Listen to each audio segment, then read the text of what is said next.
trabalhei 5 anos com um grupo de pagode chamado Só Pra Contrariar, fazendo back vocal. Fui compositor de vários sucessos também do Só Pra Contrariar. E eu viajei por todo o Brasil com o grupo. Estive também em vários países, na Argentina, no Uruguai, no Chile, Angola.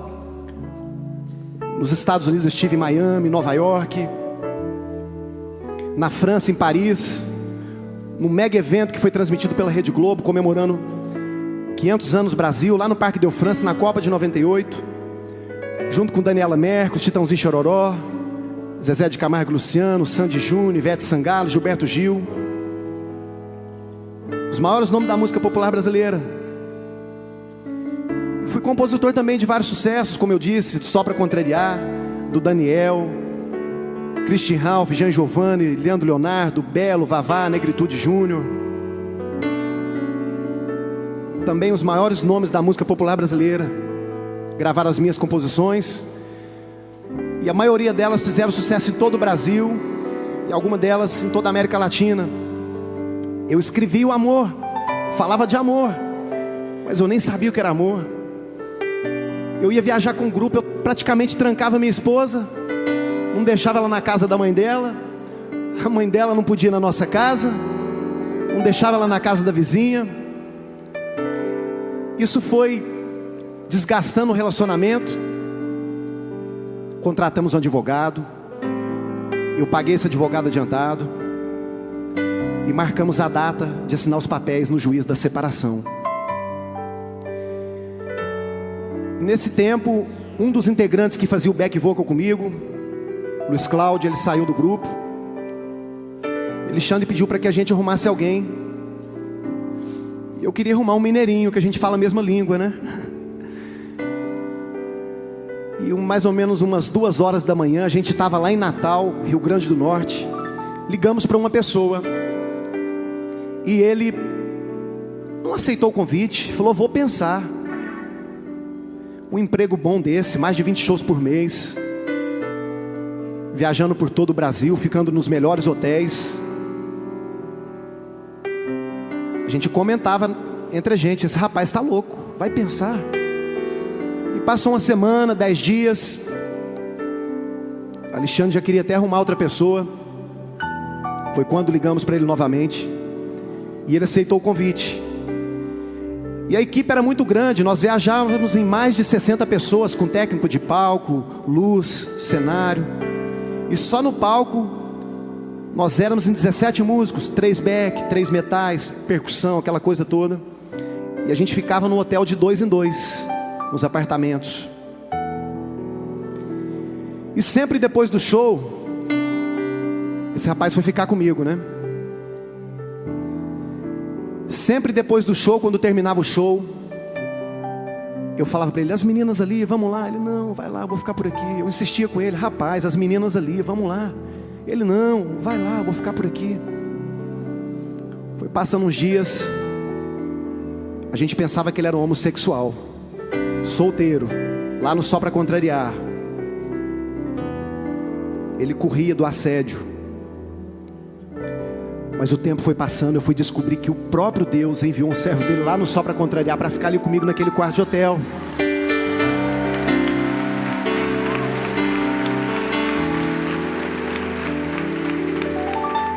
Às vezes a gente não entende o trabalhar de Deus. E olha só, ele era ministro de louvor de uma igreja evangélica lá em Uberlândia, da igreja quadrangular.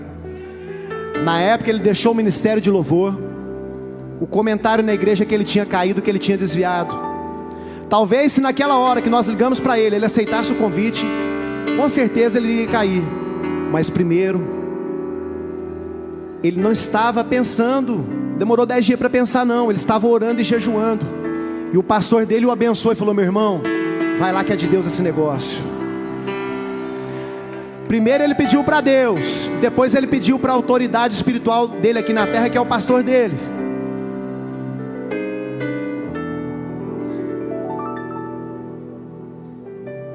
E ele ficou lá 8 meses. Em momento algum ele sentou na roda dos escarnecedores, sempre dando bom testemunho. E eu vendo que ele era um homem de Deus, Um dia a gente estava em São José dos Campos, interior de São Paulo, uma tarde muito fria. Ele deitado na cama dele, eu na minha. O nome dele é Vandinho. Eu falei: Vandinho, eu vejo que você passa por lutas, por problemas, por dificuldades, mas você está sempre sorrindo, cantando, alegre, feliz. Me conta o segredo. Ele me chama de Rejão, né? Falou: Rejão, é Jesus Cristo na minha vida.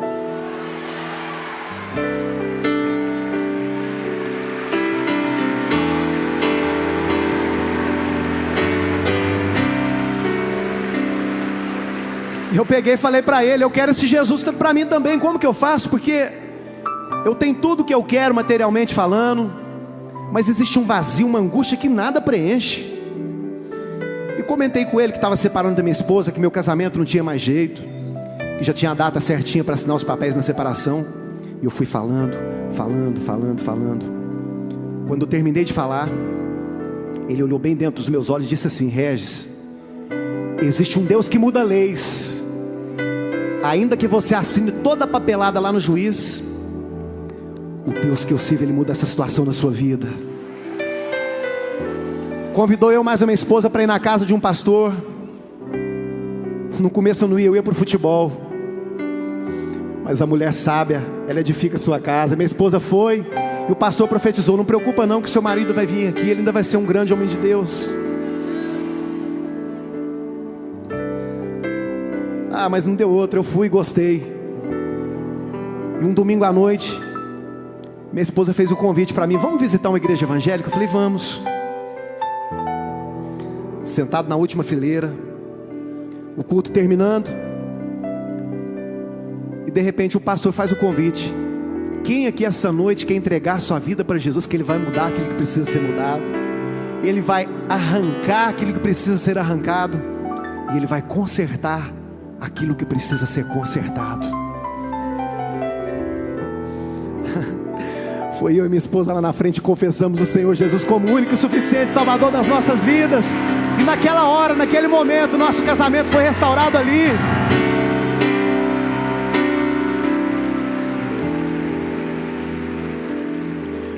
Conhecemos um irmão abençoado, Joselito.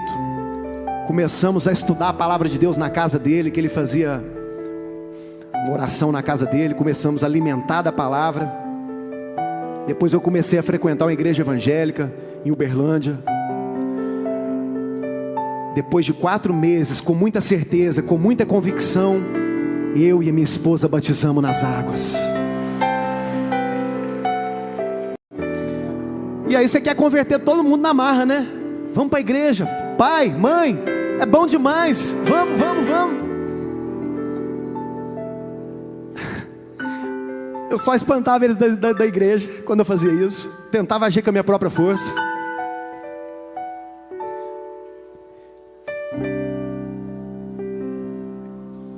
E meu pai queria ensinar algumas coisas para o meu filho, que a gente já não estava mais vivenciando aquilo. E eu não concordava com aquilo, eu queria brigar. Não pode, isso não pode. Mas aí eu lembrei do Vandinho lá no Só Pra Contrariar, porque ele não fala para mim: ó, Regis, você fica pecando, prostituindo, você vai para o inferno. Ele não, ele falava: vai lá, eu vou ficar por aqui. Ele pregava com o testemunho dele. Quem quer ganhar alguém para Jesus? Não basta somente você chamar a pessoa para vir para a igreja e ficar dando mau testemunho. A pessoa não vai querer Jesus para ela não, mas se a pessoa vê Jesus na sua vida, automaticamente ela vai querer Jesus para ela também. Quem convence não somos nós, quem convence é o Espírito Santo de Deus. E eu comecei a orar e jejuar pela minha família. Senhor, eu quero minha família salva. Senhor, eu quero minha família salva. E eu coloquei 2 propósitos diante do Senhor. Eu estava fazendo oração em casa, campanha na igreja, e toda sexta-feira eu ia para o monte, em jejum, levantava de manhã, fazendo um jejum, entregava esse jejum 4, 5 horas da manhã. Eu coloquei 2 propósitos. Primeiro, para a mãe da minha tia ser curada de câncer. Segundo, a salvação da minha casa. E eu estava saindo para ir para o monte, liguei para minha tia lá em Ribeirão Preto e falei para ela: olha, estou em jejum, estou orando pela sua mãe, estou indo para o monte. Você crê que a sua mãe já foi curada? Ela falou assim: eu creio. E fui para o monte. Passou mais ou menos um mês, ela me ligou. A hora que os médicos foram abrir, não tinha mais nada.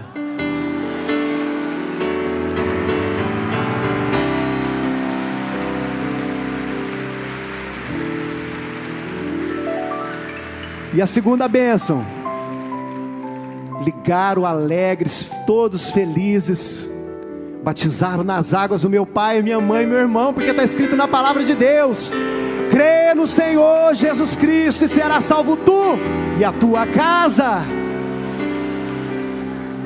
Essa bênção, a partir do momento que você entrega a sua vida para Jesus, que você crê no Senhor Jesus, está escrito na palavra de Deus, toda a sua família é salva.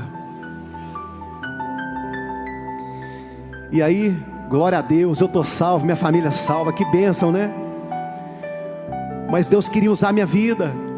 Eu gostava de ficar sentadinho no banco ouvindo a palavra de Deus. 1 ano Deus me chamando para a obra, 2 anos, 3 anos, eu correndo. Mas eu quero dizer para você que Deus, quando Ele tem um chamado para as nossas vidas, não adianta correr, não adianta fugir, porque primeiro nasceu no coração de Deus. E de repente Deus usa um profeta de casa, o irmão Joselito, orando numas línguas estranhas, lá em Itaú de Minas. Eu queria fazer qualquer coisa, menos louvar o Senhor, porque tem gente que ainda pensa que a gente larga o meio artístico para usar o meio gospel para ganhar dinheiro. Bom, até pode ter, mas comigo não foi assim. Eu corri muito. E o irmão Joselito: Regis, se você não atender o chamado de Deus, você vai pagar um preço muito alto. Profeta de casa não tem valor. E de repente um pastor me chamou para ministrar num evento lá em Uberlândia. Eu fui lá, peguei o violão, e foi um mover tremendo do Espírito Santo de Deus. Quando eu desci daquele altar, veio um irmãozinho cheio do Espírito Santo de Deus, que eu nunca vi na minha vida, e eu não deixo ninguém colocar a mão na minha cabeça, a não ser um pastor. E esse irmãozinho orando em umas línguas estranhas lá, falou: meu irmão, eu não te conheço, mas Jesus te conhece. Ele está falando que é para você gravar um CD urgente, é para você fazer o melhor, e se você não fizer a obra do Senhor, você vai pagar um preço muito alto. E Deus já havia falado de preço alto, e eu falei: ai, ai, ai, eu não quero pagar preço alto não. E a música secular eu já gostava de fazer o melhor, mas para Deus nós temos que dar o nosso melhor. Fui para o Rio de Janeiro, peguei um produtor que eu achava que era muito bom, e peguei os melhores músicos. Aí o produtor me ligou: Regis, tem como você me pagar adiantado? Em 1 semana te entrego tudo bonitinho, você fica aqui na minha casa. Eu falei: não, meu irmão, me manda o tape, eu coloco Voz Uberlândia, eu não quero te incomodar. Não, mas é um prazer te receber aqui. Aí paguei ele adiantado, ele insistiu tanto: tá bom, vou ficar na sua casa. Aí paguei. Aí quando eu cheguei no Rio, ele falou: não tem como você procurar um lugarzinho para você ficar? Minha casa tá cheia. Ali eu fiquei um pouquinho chateado, mas tudo bem, bola para frente. E quando ele falou para mim que entregava tudo pronto em 1 semana, 1 mês, 2 meses, e nada. E eu saí chorando do Rio de Janeiro, e falei para Deus: Senhor, eu vou ficar agora na igreja, não quero saber mais de louvar, mas eu vou ficar na tua presença. E falei para minha esposa: não quero saber disso mais não. Peguei o tape, o CD, engavetei. O CD que tem a música O Meu Deus é Forte. O meu Deus é forte. Falei: não quero saber disso mais. Saí chorando, chateado. E com isso eu afastei da igreja. Da igreja não, ninguém afasta da igreja, a gente afasta do Senhor.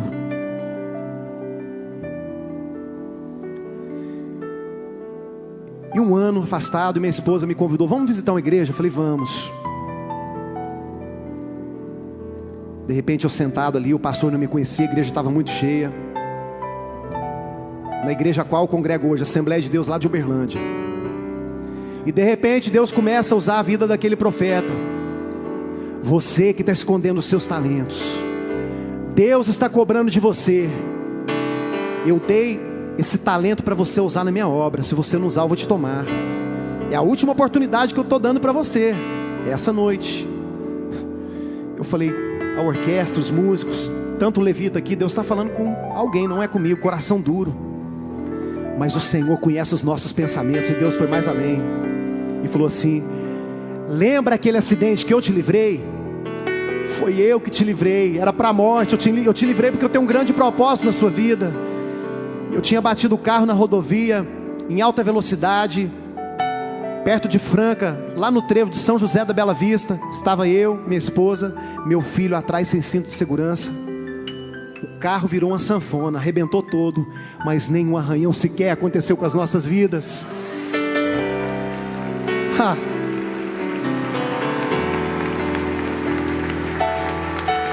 Aí eu fui lá na frente da igreja, pedi perdão para Deus. Senhor, me perdoa por eu ter olhado para o homem.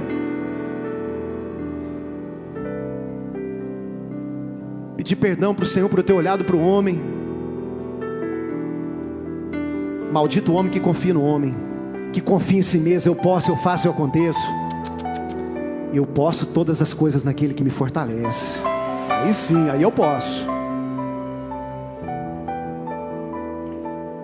No Salmo 118, versículo 8, fala que é melhor buscar refúgio no Senhor do que confiar no homem. Naquela hora que aquele homem falou, me paga adiantado que eu te entrego, eu não consultei a Deus, eu confiei no homem. Mas isso me ensinou nunca mais olhar para o homem. Não olhe para o homem, porque o homem é cheio de defeitos, de falhas. Nós somos fracos, pecadores, limitados. Mas o Senhor Jesus, Ele é santo, Ele é perfeito. E aí eu liguei para um amigo meu, lá de Uberlândia. Ele emprestou o estúdio dele para me mixar o CD tudo novamente.